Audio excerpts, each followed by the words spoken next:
Howdy, listeners. As we all know, planet Earth has 7.5 billion people, and 7.4 billion of those people have small businesses. Now, to be fair, numbers that size can be hard to envision, and to be even fairer, most of what I just said is entirely made up. But I'll tell you what isn't made up: Keap.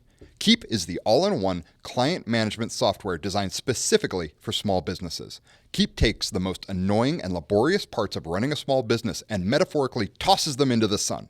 Stop grinding yourself to death with busy work and repetitive tasks. Let Keap integrate your customer follow-ups, messaging automation, next-level appointment setting, and so much more. Head over to Keap.com and start your free trial of Keap Grow, Keap Pro, or for those looking for something beefier, talk to one of our coaches about Infusionsoft, the product that started it all. More business, less work, that's Keap. Just go to Keap.com to start your free trial. That's Keap.com. One more time, that's Keap.com. It's really not that hard. It's just a matter of sticking it out. And I'm sure, get into all this stuff. But yeah, like someone acknowledged the other day, they're like, wow, just last year you talked about starting a podcast and now you're at we'll be at 100 soon. Wow. And I was like, well, yeah, isn't that what you do? Like you say you're going to do something and you do it, but that's actually like the secret to success. That's not what you're supposed to do. You're supposed to, fading is real. I mean, when I wrote my book, I joined like this group of almost like a mastermind for aspiring authors. And it started at like 18, then dwindled to 6. And that was 4 years ago. I'm still to this day the only person who published a book. Wow. And it literally launched everything. That's what started this all. How exciting. But I think that's the unsexy part that like we don't hear enough about. Yeah. Like it's kind of boring. This is You the just bad like news. keep doing the work. And then that's when good stuff happens. I was reading your bio. Okay, I feel like you were. we need to start rolling. I know. I'm like, yeah. don't worry. I got this all saved up. Oh, good. I can always count on Ducey to be rolling. Usually when I am going to say something stupid and then he puts it in the transcript and I'm like getting random slacks. Like, I can't believe you said that. Yes. But usually I would say it's true to my personal brand. Unfortunately, which is a work in progress. That's great. Yeah. I think we could really be friends. Totally. Yeah. I was going to say, I was so impressed by when I was reading your bio and you were talking about the ups and downs. And it's very refreshing. Until I worked here, I had never heard people be so candid about that. Yeah. You know, when we hear Scott and Clayt, they're so honest. Sometimes, you know, being in the PR and the social world, I'm like, okay, maybe bring it back just a touch, you know, right. but they are about like the most honest leaders you'll ever, you know, have. And I think that's actually one of their biggest strengths because they share everything, the good, bad, and the ugly. They share it and, you know, people relate to that. Yeah. And that's the kind of stuff they want to hear because they are in those moments of darkness being a solopreneur or an entrepreneur. And I think if you just made everything sound jazzy, it's not that exciting. Yeah. And it's not real. You know, so I liked that you had that in there too. That's honestly what has inspired everything that we're doing. Yeah. That was the biggest thing I was looking for examples of is we don't need more examples of how people are crushing it. That's called social media. Yeah. We're inundated with it. And what we need to hear, especially entrepreneurs in that stage where you're like, I don't know if I'm supposed to be doing this. Who's going to listen to me? Who am I to be creating this thing? We need to hear other people who are achieving success, whatever that looks like to us. Yeah. Hear that not they overcame a struggle 10 years ago, but that they ugly cried yesterday because they don't feel like they're enough. Yeah. Or their team is growing and they don't know how to manage that new challenge. And that's what I was looking for and couldn't find it. So I was like, well, then I guess that's my answer. Then I guess I get to create it. So Lindsey, how do you want me to introduce you? I mean, I'm an aspiring backup hip hop dancer. Oh my God, you definitely need to. We totally could be friends. I'm in a dance troupe. We just become best friends. Of course. I literally have a dance recital June 6th. Okay, you two stop this. This is like what we're supposed to do on air. So like that's not in my bio, but that should be. It should be. You could honestly, I mean, founder of Powerhouse Women is probably the best. Okay. Perfect. Hi, I'm Crystal. And I'm Scott. And this is Small Biz Buzz presented by Keap. And today we have a great guest here who I just discovered we're going to be besties after this for lots of reasons. One being that she's an aspiring hip hop dancer just like myself, which it's hard to find out there, especially if you're past like 18. So Lindsey Schwartz, thank you for being here today. You are the founder of Powerhouse Women. Yes. And you've you're a speaker, you're an author, you run a very active Facebook group, you have a podcast. I mean, we could keep going on. And you're a hip hop dancer. And I'm an aspiring hip hop dancer. Yes. Yeah. I mean, there's just a lot to talk about there. I feel like you checked all the boxes for me in terms of bestie behavior. Yeah. So I'm in. Solidified. It's what recorded. About you, Scott? Are you going to join a dance troupe? Hip hop dancer. No, dancing and me, they don't really happen together. At least not prettily. Yeah. Well, I didn't say it was good. Oh, okay. Yeah. Aspiring. But that's part of what we'll dive into today. You got to be willing to be bad before you get good at something. I swear it's not our first recording, no, Lindsey. This is a lot. I'm like, I barely can handle recording my own voice. I love this. This is so fun. I think it's been really interesting to hear myself back. I was telling everyone it's starting to give me a complex. I'm like, self-discovery. You have it's such hard. a great, your voice is fantastic. Well, thank you. I was actually going to say the same before we ever even got on the mic. It sounds even more fantastic in my ears right now. Thank you. Yeah. I think I meant the things that come out of my mouth. So that's where the self-discovery is coming in. But that's okay. That's good. Growth is good. So you just got to let the unnatural feeling eventually subside. Yeah. So is there any interesting background to the hip hop dance for either of you? What's yours? Do you want to go first, friend? No, I say go for it. Okay. So sort of. Here's the pieces of the story. We'll piece it together. I've always loved dance, and this ties into so much of like my entrepreneurial journey too, and what could have gotten in my way is I only wanted to do things that I was immediately great at. And I was not blessed with I can keep rhythm, but I'm not a hip hop dancer. There's just like a fluidity to hip hop that is awesome. And it was one of those things that I always would talk about wanting to do more. I was really inspired. I met this woman in an airport once who is a member of the Golden Grannies. Do you know the Golden Grannies? Silver sneakers. It's like right up there, right? Well, Golden Grannies do hip hop dances at the halftime of the Phoenix Suns. Oh my God. That's way better than silver sneakers. You have to be, no, it's so much better. Legit hip hop. They twerk.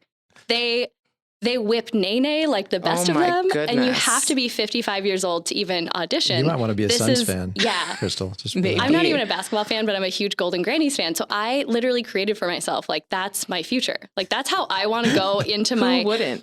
The oldest member on the squad last year was 93. I know way too much about them. But I was like, well, if I'm serious about this life goal, I've got to put some action behind it. And last year finally was like, you know what? I'm going to seek out like adult hip hop classes. So I've been training, really more just staying limber so that when I turn 55 in 19 years, I can audition. Okay, but are you in a dance class? Well, I go to a hip hop class in Old Town. Yeah, but I don't have recitals. So I'm really interested in hearing what you're doing. So my story is nowhere near as cool as yours. Yours has like a purpose and mission and life all goals, the things we try to do over here at Keap. You know, they're all aligned to your values. Mine was like one of my good friends who we go to all the 90s hip hop concerts together. Yes. She said, hey, Stella's dance, I don't even know what you call it, studio is doing adult hip hop classes. Do you want to do it? And I said, absolutely. I didn't know how much it was. I didn't know what the details were. Then my second question was, will there be a recital? Because for me, it's an important question. Yeah. Right. What's the point otherwise? Yeah. I felt like if this is just going to be like your standard hip hop workout class, I already have a trainer, I already do workouts, mm-hmm. You know, this would be fun. So it should be dance. And for me, it's like the only reason I really said okay is because the absurdity of being 38. I literally go to a children's dance studio every Tuesday night. So tonight is the night. And I'm going to go and show up and dance tonight with a teacher whose name is Hush. Also cool. Amazing. And June 6th is my recital. Just with all the kids. Total nerds. Yeah. No, we're going to take this offline because this could be the whole podcast. Yes. But I need the information for that. I mean, I really want to recruit you into our troupe, which I don't say often. So yeah. Okay, cool. This is great. Awesome. So without now even seeing my moves. We have similarities. Yeah, without. Just sight unseen. But now we know we have a lot in common. So dance, but also I admire entrepreneurs and you are an entrepreneur. So I don't have the guts yet to do anything myself, but through people like you and Scott here, I get really excited about helping because I think it's amazing. So tell us a little bit more about what you do regularly. And then we're going to get into this great topic about masterminds, which I know, Scott, you're very passionate about, and really why small business owners should invest in themselves and their business. Yeah. Actually, if you can start your story, please just go back to the beginning. Give us your quick entrepreneurial journey and then where you're at today. Yeah. So before I realized my life goal of being a golden granny. I had a background in health and fitness. So that was my first venture into entrepreneurial anything.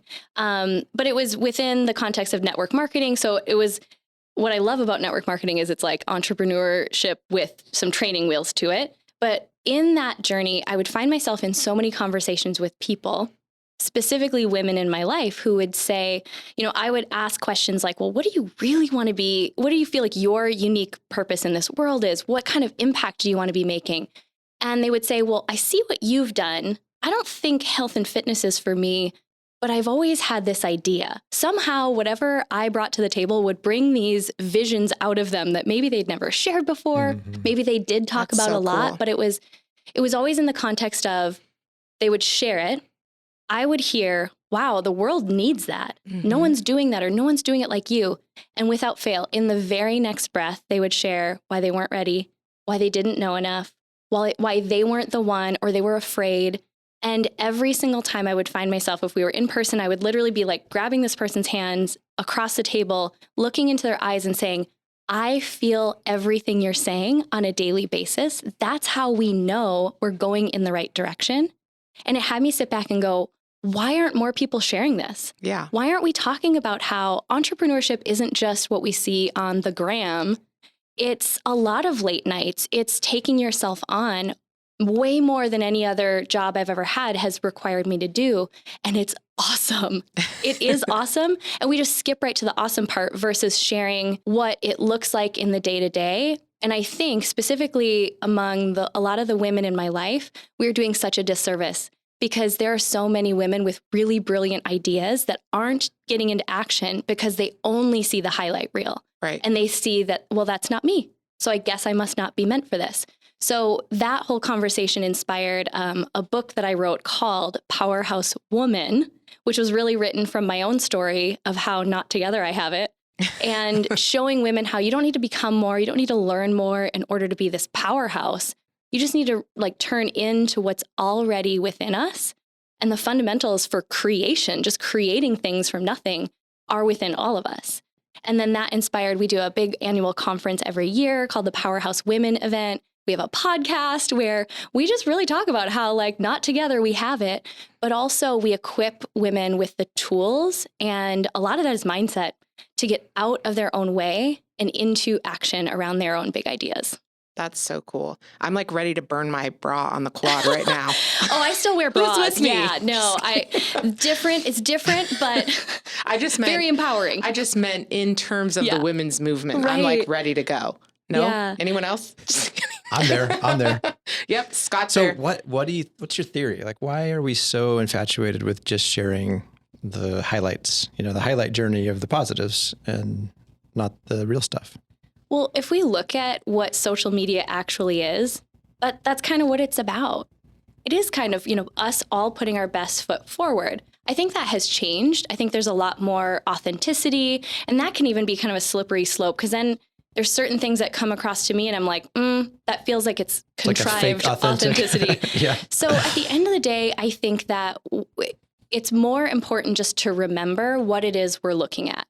We're looking at someone's highlight reel. Mm-hmm. And it may not be appropriate for me to share all of the fights I have with my husband or that kind of stuff, because that's just not what I'm going to put on my social media. But of course I have them. I have my own internal struggles. So I try to be transparent with sharing it. That's actually one of the reasons I love having a podcast. I think we can just go a lot deeper into what a little caption can share. Right. But I think it's more just about us realizing that if we're feeling icky looking at social media, we're just comparing our blooper reel to someone else's highlight reel. You got to get it straight. Social media is always going to be a highlight reel. Yeah, it should be. If they're posting other stuff, when they start getting emo, I can't deal with it. Yeah, right? No one wants to see that. Someone brighten my day or educate me or inspire me. That's what I want from that platform. It's interesting because my journey as I built this company was really fascinating. There was something that started happening inside my head as we got bigger where I felt like, hey, look, I started a company that is now making $100 million.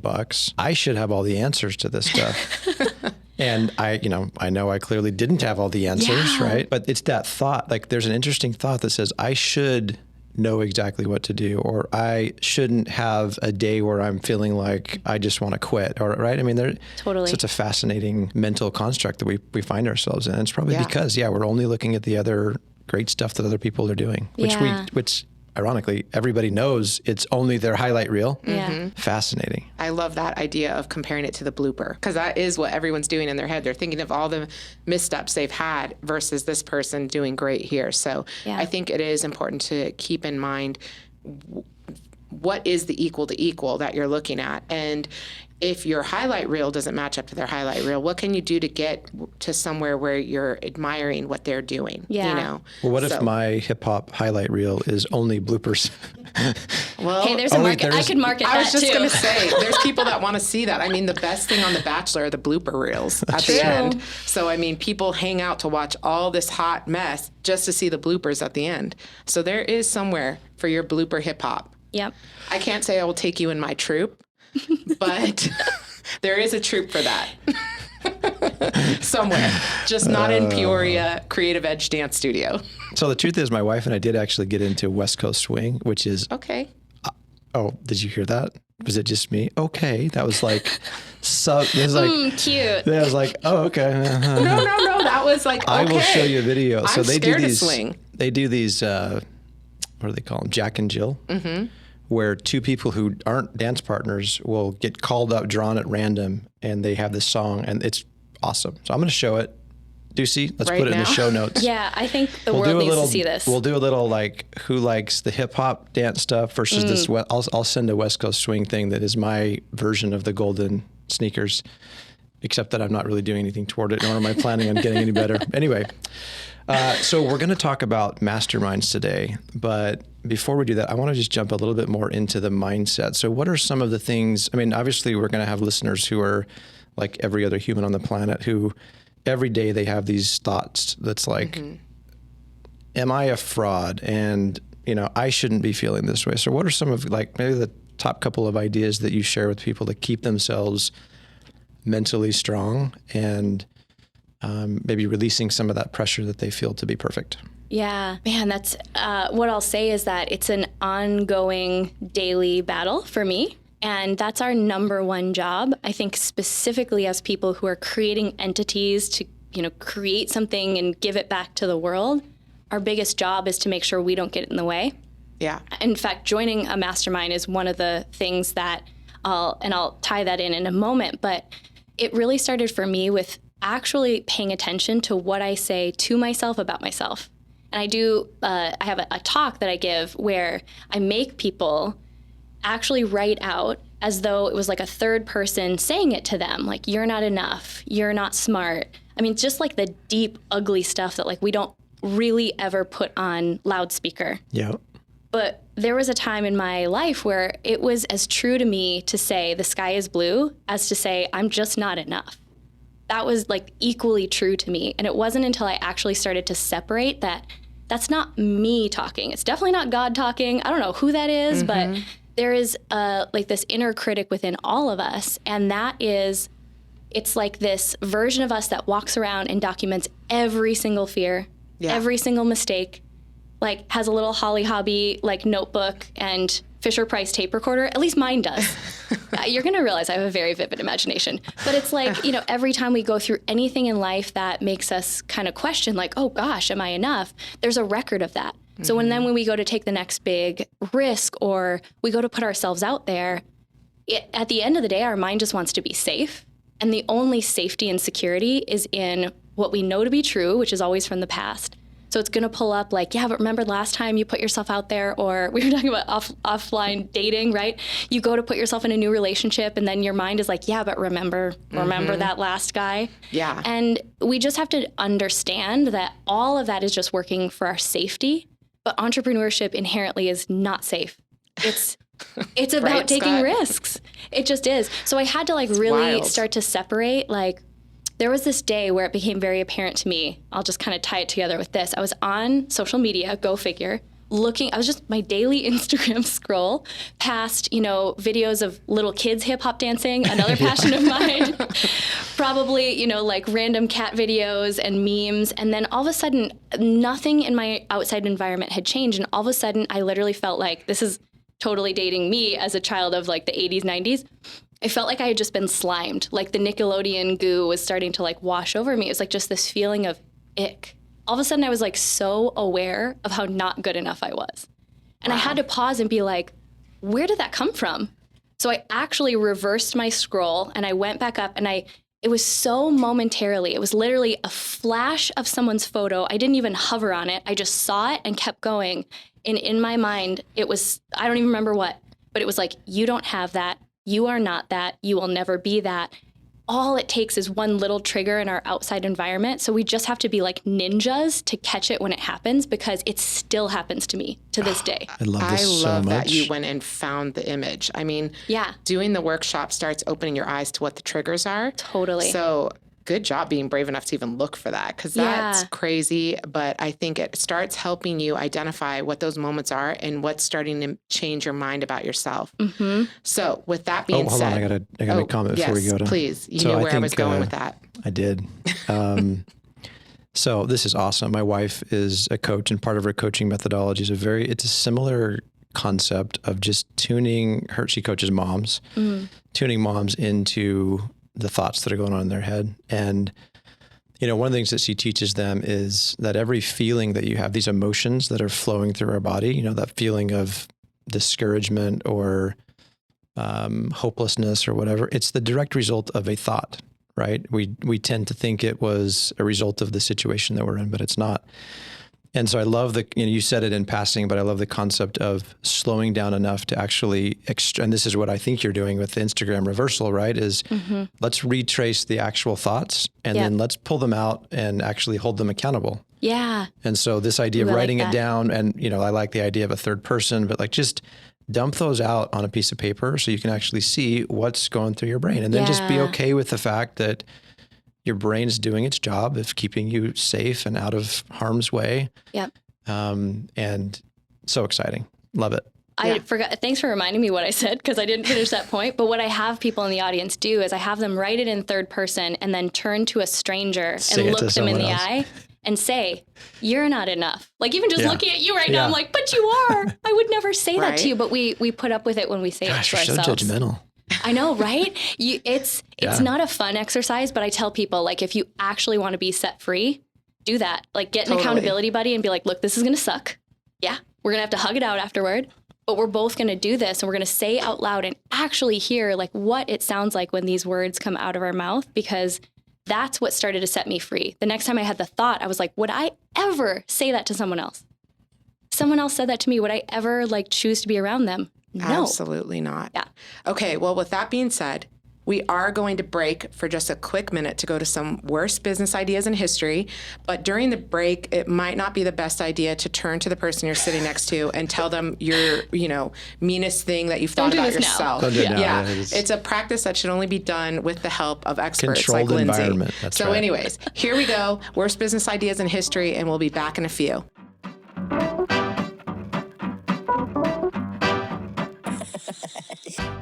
Howdy, folks. I'm Derek Haryu. And I'm Ducey Van Dusen. And this is Worst Business Ideas in History, the show where we look back at some of the most brutal missteps, failures, and flops in consumer history. and make fun of it.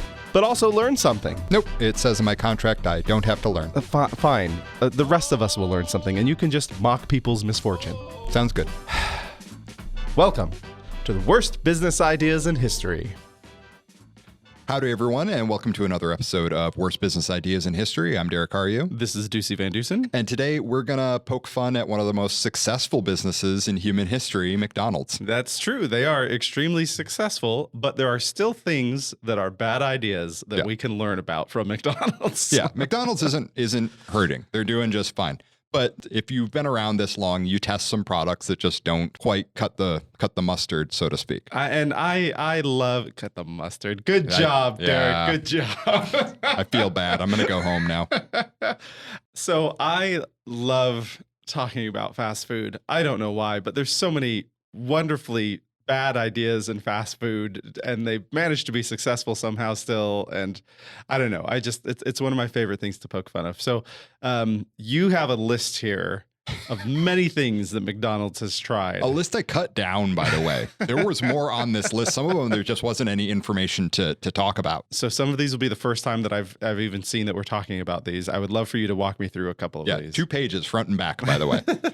So the first one I want to talk about is I remember, there's some of these I remember and some of them I don't. Because I was lucky enough to have moved around, lucky in air quotes, a lot in my youth. And so I tended to end up in a lot of like smaller towns. And so I would get test cases for different like products and fast food items a lot. Nice. Because they, like we've talked about on a previous episode, they test that stuff in Middle America a lot of the time. And maybe we're the same this way, but it's like, I love trying new foods, even new crappy foods. And it's like, I want to just go try that one random thing that they may only have for 6 months. I have to taste it once. When else am I going to get the chance? Okay, here's one. I know this isn't even a test food. I know it's something that people love. I've never eaten a Taki. They look disgusting to me. Oh, no, I definitely have. See, I really, when I say I've got to try a thing I've never had before, I really have to try a thing I've never had before. And I like them. They're quite hot. Okay. So if you need to clear out your sinuses, just eat a handful of those spicy Takis and you're good to go. Okay, cool. I'll try some of someone else's, but I'm not buying a bag of that product. And if you eat Takis and you like them, good. You're allowed to like them. They look weird to me. They're basically like rolled up little Doritos. Okay. Not that bad. All right. I eat Doritos. Yeah. Doritos are fun. They're just much stronger. Oh, okay. So the first one I'd like to talk about is the Big 33 or the McJordan, depending on what part of the country you are in. I love the two different names. What a different world when you'd have two different names in the same country for the same thing. Oh, that's like the people that are the whole Hardee's Carl's Jr. mystery, where like on the West Coast it's Carl's Jr. and on the East Coast it's Hardee's. Yeah. And also some of them are a dual restaurant. Hardee's Carl Jr. or something? No. It's the Carl's Jr. has green burrito attached to it. Yes. Hardee's has red burrito attached to it because somebody wanted to go home at 5 o'clock. And they said, "What's the name for the new place?" And they're just like, red burrito. Oh man. Good enough. Okay, what is the Big 33 or the McJordan special? Let's get to our first one on the list. So it's 1992. Basketball is huge. Michael Jordan is huge. Yeah. So McDonald's, I remember that much. Non-sports guy. Yeah, does the most obvious thing, and they make a product called the McJordan. Because people love Michael Jordan. Everybody likes Michael Jordan, except people who don't like Michael Jordan. And for those people, they make the exact same sandwich and call it the Big 33 in reference to Larry Bird. Okay. For those of you who are a little younger or not into basketball, Larry Bird was kind of the rival, not even enemy, but kind of rival to Michael Jordan. Nowhere near as good. Let's say things how they are. But he was a very good basketball player, good at free throws, good at rebounds. I just recently had a compilation of assists by him come across my feed. Just tons of awesome little passes to somebody that nobody saw, and off they go to make a fantastic playmaker, but not a highlight reel guy. Yeah. So it's basically just it's a quarter pounder with barbecue sauce. That's all. That's the whole product. They put out a quarter pounder with cheese and they added barbecue sauce and they called it a completely different product. It was only on their menu for less than a year because people like, I don't know. Do you care if a sports character is tied to a sandwich? By the way, that shows how much I'm into sports. I called them characters. Character, yeah. Well, and I imagine ordering too, like, well, what's the McJordan? I don't even know. Whereas if you tell me I put barbecue sauce on this sandwich, I go, oh, I like barbecue sauce, right? Yeah, like that'd be a situation where you just call it the Western quarter pounder. So this next one, I could have sworn that onions and rings were good enough for the shape of an onion. Yeah, you would think. So onion nuggets. McDonald's put out a product called onion nuggets, which is eggs, whatever you're imagining right now, that's what it is. That's what it is. It's they hucked up an onion with a knife, and then they batter it and they deep fry it, and you get a bunch of nuggets, and they're onion nuggets. It just goes to say that change for the sake of change isn't always a good thing. Yeah. And people are like, oh, that's gross. Why would they make that when they already had chicken nuggets? They made these before the chicken nugget. Oh, what? Okay, yeah. I was in that camp of like, yeah, our chicken nuggets are popular, so let's make onion nuggets. Yeah, no. The chicken nuggets didn't come for like literally like a decade later. Well, there was a nascent good idea in this one that like didn't quite get out yet. Somewhere there was a chalkboard at McDonald's headquarters that just said nuggets? Question mark. Beef, chicken, an onion, and the word onion is crossed out. And then crossed out. Then we had I remember this. I was living in Ohio when McDonald's tried to produce pizza. Like, hey, let's compete with Pizza Hut, who was super popular at the time, probably. Sure. Right? That kind of. It absolutely makes sense because what a lot of people don't know, pizza is a super high profit margin product because it's basically just dough and cheese and sauce and you're done. Yep. There's like the markup on it is huge. So McDonald's is like, we like things that have a huge markup. The problem is that pizza takes a long time to cook and people want to get in and out of a McDonald's as fast as possible. So like it just failed. Gotcha. Next on the list, we have the Arch Deluxe. I want to talk about the Arch Deluxe for a hot second. I specifically remember that it was like for grown-ups. Yep. Yes. So they had ads literally showing kids being disgusted by this product. They're like, this is gross. I don't want to eat this. Which the marketing, I don't know, the idea of immediately alienating your core audience. You know what was weird? Maybe I'm just a weird person. Are you about to say that you loved them? Because I did. I don't even remember what it tasted like, but I remember I went to go get one because of seeing commercials that said they were for adults. Oh, yeah. They had as a kid, I want the thing that adults want, right? Yeah. Yes, absolutely. I remember I was, because I'm a shade older than you, just enough to where I was in driving age in high school. Mm-hmm. And I remember for like a month, I stopped at the McDonald's on the way home and I cycled through the different flavor of Arch Deluxes. Oh, yeah. Next up, we have, this one is absolutely abhorrent, just based on, just like the word makes me sick. The Mclobster. The Mclobster is exactly what it sounds like. Man. It's a lobster roll made by McDonald's. I don't even know where to start. I don't even know that we need to say anything else. No, let's seafood at McDonald's that isn't fried. No, I'm good. Yeah. I'm super good. Here's one, the McGratin croquette. So this is a product that was made primarily in Japan, and it is deep fried macaroni, shrimp, and mashed potatoes fried into a patty, which to me sounds awesome. Yeah, that actually doesn't sound too bad because I know, and they do a lot of those kind of fish patty kind of things in Asia at times, right? So that seems like a fit there. But I guess if it comes back every so often, that's kind of like the McRib here. Like they can only take so much of it. Every so often, there's a surprise visit from the McGratin croquet. I don't even know. It's hard to pronounce. The McGratin croquette. Yeah, there we go. I think is how you're supposed to say it. Okay. Then we have the McHula burger. The hula burger. So this, I mean, I think of a hula burger, pineapple, barbecue sauce. Yep. You got a burger, you got pineapple. I actually like a Hawaiian burger. I'll have one every once in a while. Here's the problem. There's no burger in this burger. Just the pine. It's just the pineapple on a bun with American cheese. Wow. And it was made to satisfy the appetites of Catholics who did not want to eat meat on Fridays before McDonald's created the fish fillet, which ended up being their product of choice for that demographic. It sounds just, I like pineapple, but just pineapple on bread sounds disgusting. Yeah, just soggy. And Derek's gone to extra effort on this one and put a picture in here of the McSpaghetti. And would you like to read what the notes for it say? This picture is just gross. No further info. That's right.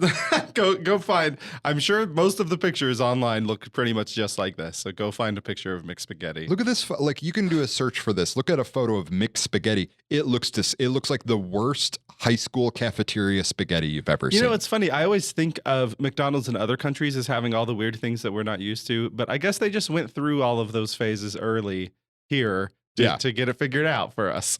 Yeah, in like Branson, Missouri, people had this. Exactly. And that's it.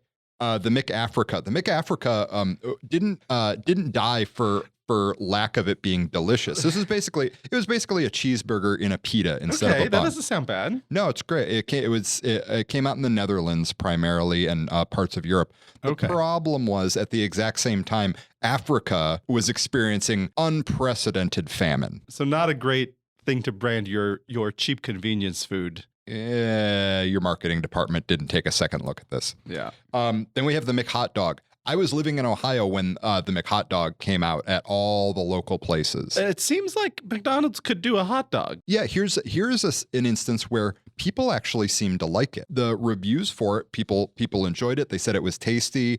It was priced right. The problem was people weren't buying it because when you go to McDonald's, you don't want a hot dog. That's it. Like your brain is just programmed to have, if not a burger, then a burger-shaped sandwich. That's it. I wish there was more info on this, but the Mc-Hot Dog just died because people didn't think about buying hot dogs at McDonald's. Yeah. Now this next one, the McDLT, I primarily know from the commercial featuring Jason Alexander, aka George Costanza. Yes. The McDLT. So there's a styrofoam container that has all of the hot stuff in one part and all of the cold stuff in one part. And I can hear George singing in this commercial. You have to go watch it. Keeps the hot stuff hot, keep the cold stuff cold. I don't remember how the tune goes, but there's a whole cadre of people singing about keeping the hot stuff hot. Okay, so you already nailed what happened to this.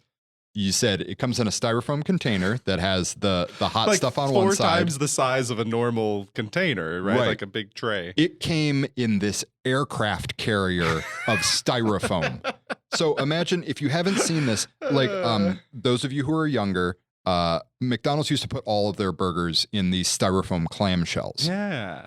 Now imagine one of those clamshells, open it all the way so it's flat, and then put another one on top of it to enclose it. So basically you're doubling the amount of styrofoam. And this came out in the 90s when people were just starting to notice that our environment may be finite. Yeah, and styrofoam was at the top of the list in the 90s of things to get rid of. Everybody knew a couple of things for sure. Cigarettes were good for you, and styrofoam was bad for the environment. So next on the list, the Big and Tasty. I don't even remember this. I don't know anything about this. It's easy to forget. I remember it, but it was the McDonald's answer to the Whopper. It was just a vain attempt to try and like steal the limited market share that Burger King had. We can kind of breeze through these next few. Yeah. Salad shakers. McSalad shakers. So you shake up a salad to get it all tossed inside of a cup of some kind. It was a salad in a cup, basically. Like imagine like an icy cup with the domed lid, except like you'd pour and here's the thing, I don't think this is a bad idea. Because when I get a salad, I pour the dressing on top, I turn the whole thing upside down in the box and shake it up. Yeah. This was just that, but you could do it all one-handed because it was in a cup. It was in like a giant Slurpee cup. I like the name of this, the Triple Double Burger. Is it a triple burger? Is it a double burger? I don't know how much burger I'm buying. Is it 3 doubles? Is it 2 triples? I don't know.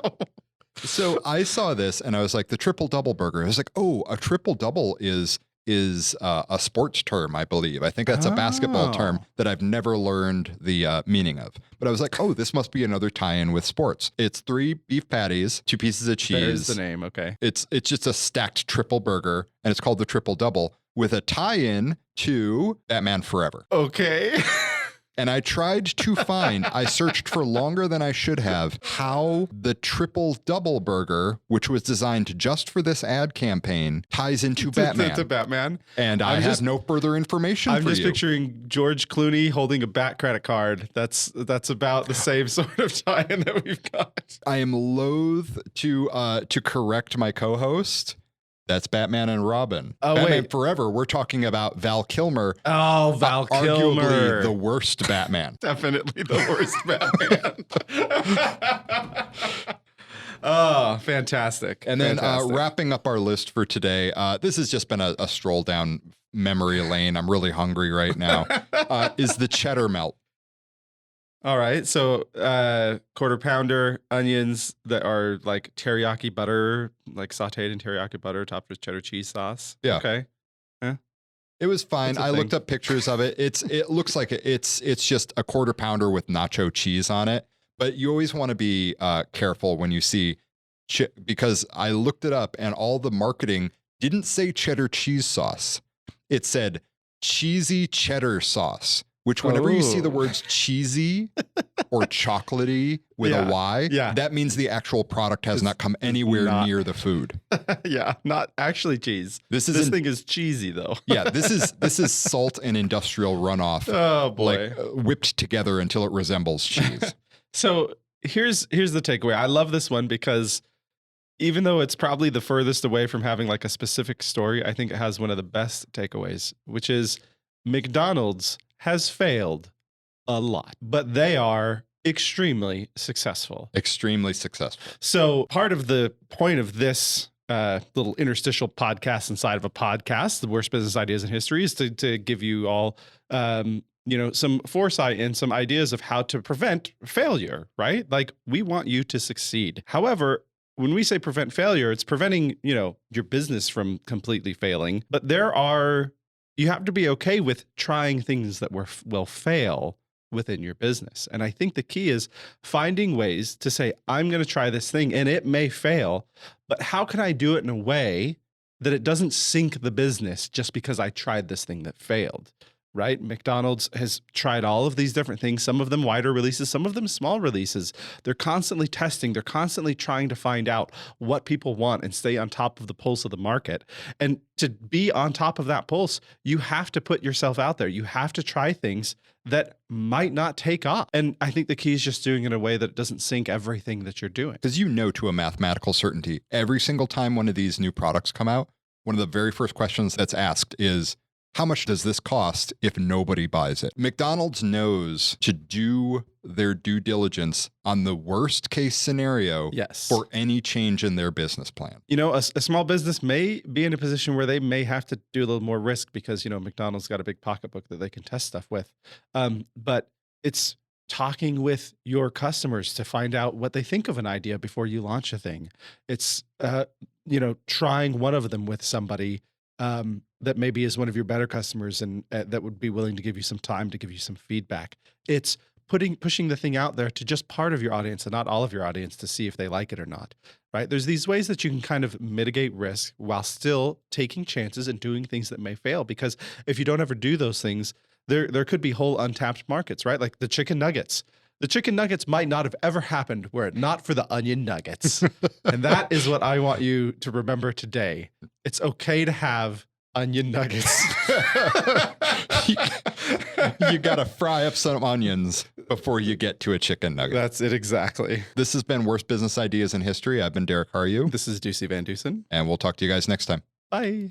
Keeping ever-expanding client info straight, sending the same emails hundreds of times, scheduling and rescheduling appointments over and over. Who enjoys this nonsense? No one, except my cousin Brent, and Brent is the absolute worst.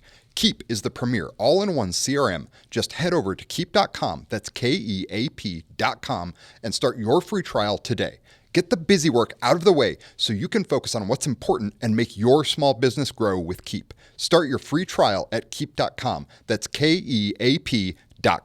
More business, less work, that's Keap.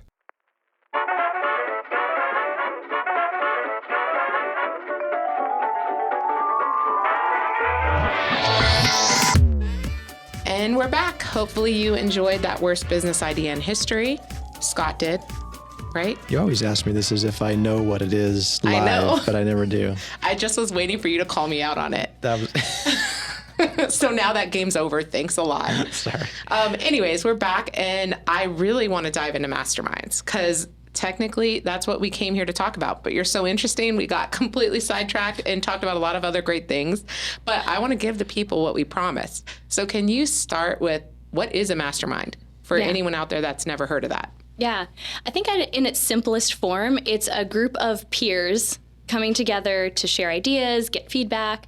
And the more I looked into it, it's something that has been used in business for years and I think is now becoming more of a buzzword, especially in this digital age. I see, that was where I first learned about a mastermind. People that I looked up to in business saw that they were part of one. So it had me curious. What is that? What could I gain from it? But I almost look at it as two different things.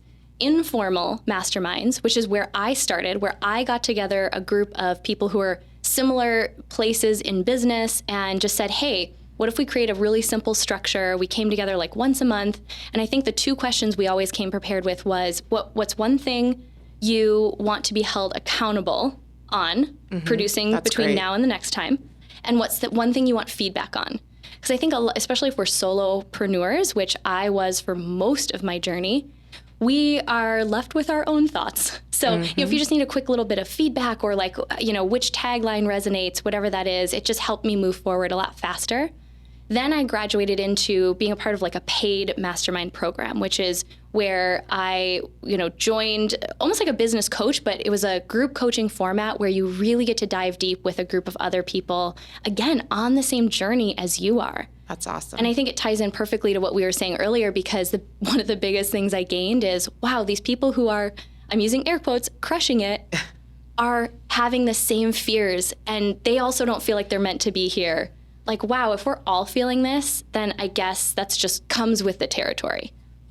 That's awesome.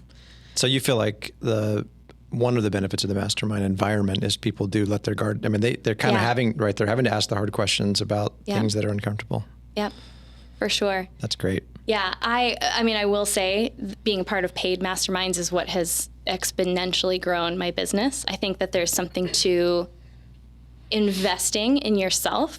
There's like the energetic investment of saying, I'm worth it. My business, my idea is worth it to invest.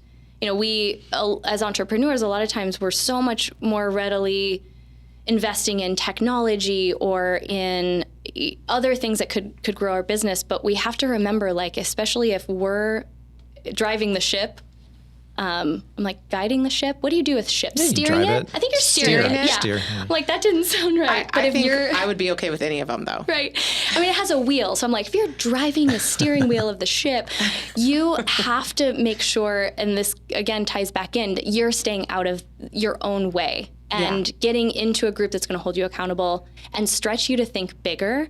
I mean, that's what has exponentially grown Powerhouse Women over the last 4 years, not just as a community, but as a business. On paper, actually scaling, it's because I have been so willing to bet on myself and put myself in rooms where I feel like I don't belong as the person who has the most to gain, right? Because if you're the smartest person in the room, what's that? You're in the wrong room. Yeah. So I just look for rooms with really, really smart people, and those are the best rooms to be in. On myself to be in there. So walk us through kind of the, the revelations and transformation that you've gone through as part of Masterminds. What was it like when you walked into your first paid mastermind? What did you see? How did it help you develop? Yeah. Oh, that's such a great question. So I've been a part of 2. One, both were year-long masterminds. So one of them just started for this year. And first and foremost, do you mind sharing what you pay? Yeah, sure. So the first one that I joined was $15,000. And how did that feel to you at the time? Horrible. It felt terrible. I remember, so I'm married. My husband and I don't have children. It's just the 2 of us. And he is like, supportive is not even a strong enough word to describe like this man. He's just incredible. And I was really afraid to go to him and say, look, I want to invest this in our business. He works in sales, but I very much relate to what Powerhouse Women is. Like, he's just as much like part of the decision making. So I had to go to him with a business plan of what I was going to turn that into. So the biggest switch with that first experience was realizing, these investments don't feel comfortable for a reason, because I wasn't investing in the business I had right at that point. I think this was like mid 2018. So if I looked at my bank account at that point, it didn't make sense. It was like such a large percentage of what our income that year had been. But I was looking forward to the business I wanted to create, which was breaking through 6 figures for the first time, like in this business entity. And it was, just getting in the room with people who were thinking bigger than I currently was. And I remember going to him and I sat down. I had like this I almost had like a PowerPoint. Without a PowerPoint, I like sat him down and I said, look, this is gonna scare you. I'm just gonna say it right then. I would like to invest this $15,000, and here's what I see. It's gonna help me be able to do faster. And because he is the man that he is, he was all for it, and also sort of like, yikes. Yeah. I mean, So- I just gulped for you when you said that. I was like, holy cow, why are we Yeah. sharing this? This is like such an expensive thing. But I want to hear what you got out of it. Because I think anyone else listening who's like a solopreneur out there that is like scared for their life right now, they're going to be like, I'm getting off this podcast because I can't afford that. Well, but that's a perfect mindset to check in. Exactly. I can't afford that. Where you got to dig deep and like my business has also grown because I asked myself better questions. How can I? That. Because it wasn't that we just had an extra like 15K stuffed under our mattress. It was, I feel really strongly like this is pulling me. Not that it had an answer that I didn't already have access to. It's not about finding, there's no secrets. Like, let me tell you people, you don't get in these rooms and someone's like, okay, now that you all paid to be here, here's what Google isn't telling you, what no one else is telling you. It's not that. But it is the investment. But it's making that investment in myself changed me because I now showed up for my business differently. Right. And I'm going to say this with so much respect, but the first mastermind wasn't what I thought it would be. So I actually want to share that sometimes like we go in with this, because I had the expectation they had some secret that I didn't know. Right. And so that showing up to that first weekend, I learned really quickly, there's no secret. That I'm going to get the value out of this based on what I put in. And because I was so bought in, I remember there was a girl who shared, we went around and people were sharing just like their breakthroughs over the last quarter. And she said something like, it was almost like Charlie Brown talking. And then I heard this one, it was like, wah, wah, wah. I made $30,000 in a month, wah, wah, wah. But that was like just an okay month for her. And I remember my brain exploded. There were like fireworks. I was like, wait a minute. Someone is literally generating that much impact in the world that it's coming back to them in the form of $30,000. I was thinking so small. And so I remember this was so bold for me. I sat down at lunch and I said, what you said in there changed my life. And I felt so vulnerable because I was like, look, I'm making about $2,000 to $3,000 a month right now or whatever it was. And I didn't even consider that I could create something so it felt vulnerable for me to admit like, I'm not there. But will you tell me how you got there? That's awesome. But because I was so bought in. But long story short, so after that year, it wasn't even directly related to anything I learned in the mastermind, but because I was investing in myself, it put me in a position to partner with someone that I have tremendous respect for, that turned into an opportunity that 10x'd my investment. I love that. So I more than broke through 6 figures, which gave me the confidence to know that, okay, wow, a scary investment in what I wanted to create, then upped the bar even further. So this year, my husband and I actually joined one together so he can be a part of this conversation too. Yeah, and that one was even more. And was that someone that you met at the mastermind, or was that a result of the way you started thinking? And yeah, it wasn't even someone that I met at the mastermind. It was someone who was already in my life. And what she said to me was, this is someone who has a multi-million-dollar business, but she said, I saw you doing the work and investing in yourself and putting yourself in the room. So I knew you were playing at the same level. And that partnership alone is probably going to turn into now something else we created out of it, almost $1 million in revenue this year. That's great. So it worked out okay. And I was being a little silly with that. But I think a lot of people do. Yeah. I mean, it's hard to think when you're starting a business, one, to take the time to do anything outside of what you think you need to do to get the grind of the daily stuff done. Yeah. But then 2, to put money on it when you might not be in a place to do more. Yeah. And so I wanted to ask you that because I think the mindset is it's the investment in yourself and that in turn turns to the investment in your business. Totally. So that's kind of why I was being a little facetious, but yeah, that is a scary number to hear if you're not in that place, but you get a lot out of that and you grow. And I appreciate you sharing vulnerably where you were too, because I think it's easy for people to look at that and say, oh, all those people who do masterminds, it's probably a clear decision for them. They have piles of cash sitting into the mattress. Right. It's an easy call. And it clearly wasn't for you, at least on the first one. Yeah. That's awesome. And I would even say if you're considering one, don't go with a mastermind that doesn't challenge you to put that money down. I actually think that's part of where the biggest growth is. Agree. Because if it's sort of like, meh, we'll see what happens, you're not going to show up for the same way as you will if you put so much into it. And whether that's time or money, whatever you're investing into it, it's got to feel like a stretch for you to actually produce the result that you're wanting. It's like a trainer. You know, I pay for him whether I show up or not. Right. So the idea of paying, it's like there's something about putting that investment in that means you're committed. Yeah. And that now that I've done this, I have to show up. I have to do that because I'm paying and I'm invested and I'm committing to this. Yeah. So there is something about that.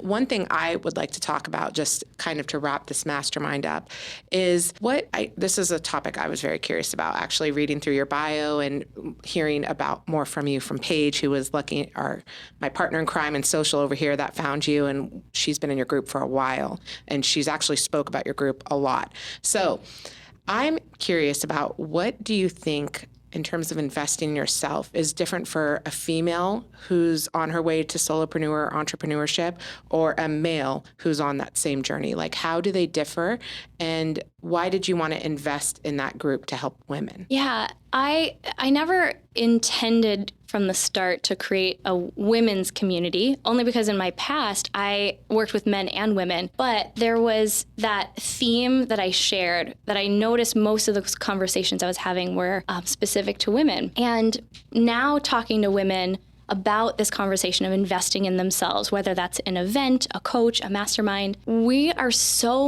such givers for the most part. I think most women are natural nurturers.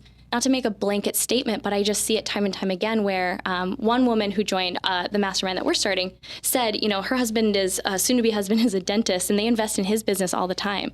She's like, I realized how uncomfortable it was to invest in me. I will invest the same amount, if not more, in someone else in my family, but it feels like taking if I'm investing it in me.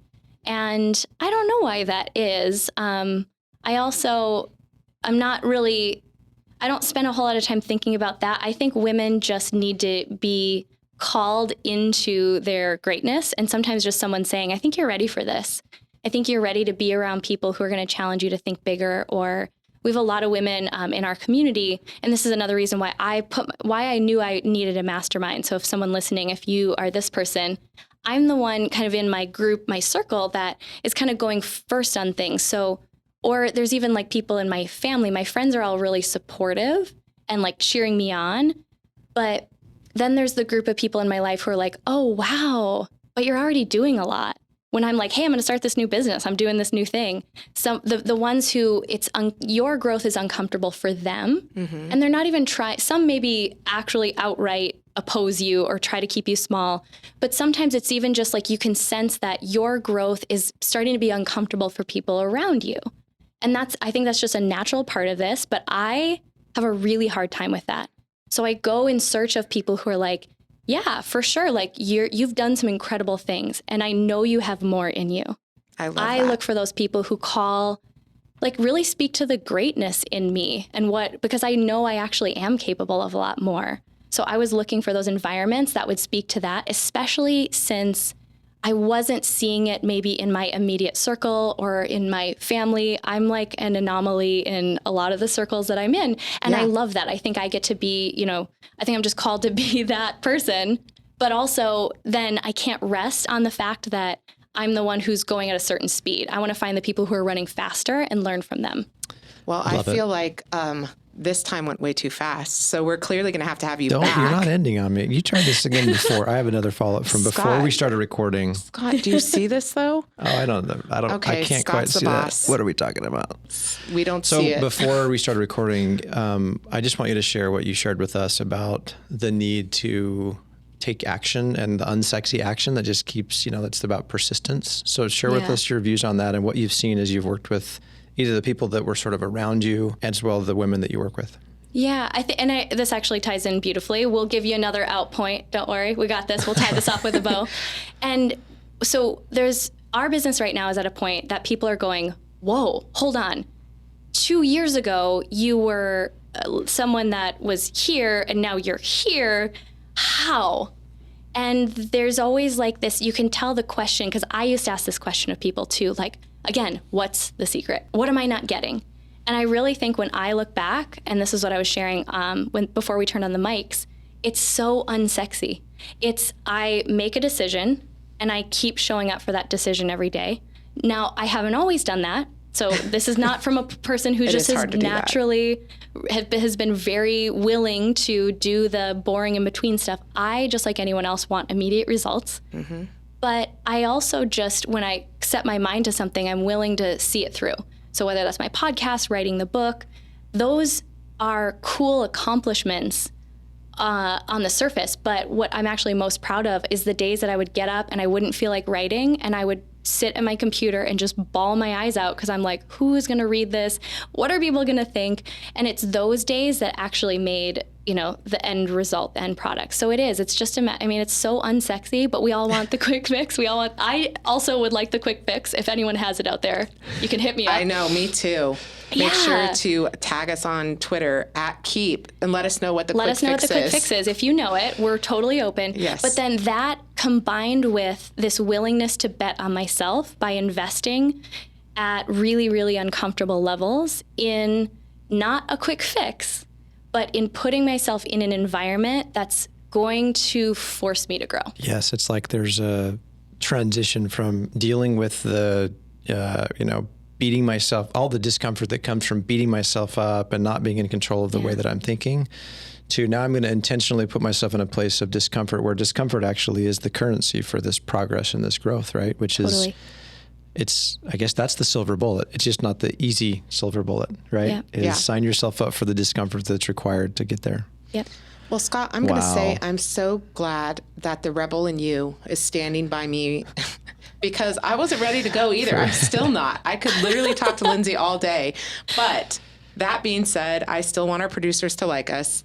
So, Lindsey, where can they find you? Make sure to tell all of our listeners where they can find you and learn more about what you're doing, your goals, your work, how maybe they can get help. And then we're going to unfortunately be forced to end this great show.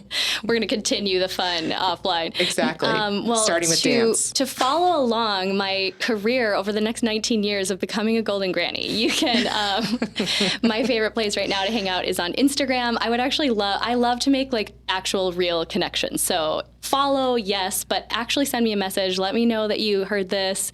Screenshot Keap. These amazing people I'm just like, I told my assistant is here with me, we're just going to move in. So like, you're just going to see us in a random corner in your office. Perfect. But it's just Lindsey Schwartz, has 2 L's at the beginning, and then Powerhouse_Women on Instagram. And we'll make sure to add that into our blog about this episode so that Lindsey they can find you. has two L's. There's a lot of Lindsey Schwartzes, apparently. So that was the only real estate I could get. That's was not your biological LL. Got it. I know how that goes. I just wanted to be clear. Like LL Cool J. And then, it's just the hip hop vibe. Yeah, it is. I don't actually know the answer to this. Do you also offer a mastermind? So or you're not in the mastermind business yet? Yeah, I mean, that wasn't like the intention of this conversation, but our community has been asking for it. So everything we create is in response to what our community wants and needs. Great. And there are women who, as we've grown, have really grown with us.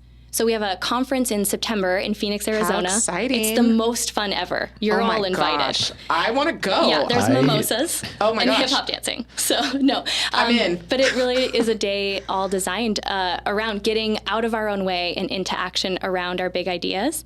And then there's a group of women within our community that are really ready to scale and break through some of those, income barriers that I have broken through. So we're right now filling our very first, it's a business mentorship with a mastermind component. And depending on when this airs, it might be full, but we'll definitely be doing another round. So. If your community is anything like you, I would go even without the mimosas or the hip hop dancing. Wow. Well, they are. Just saying. Says a lot. Yeah, I'm in.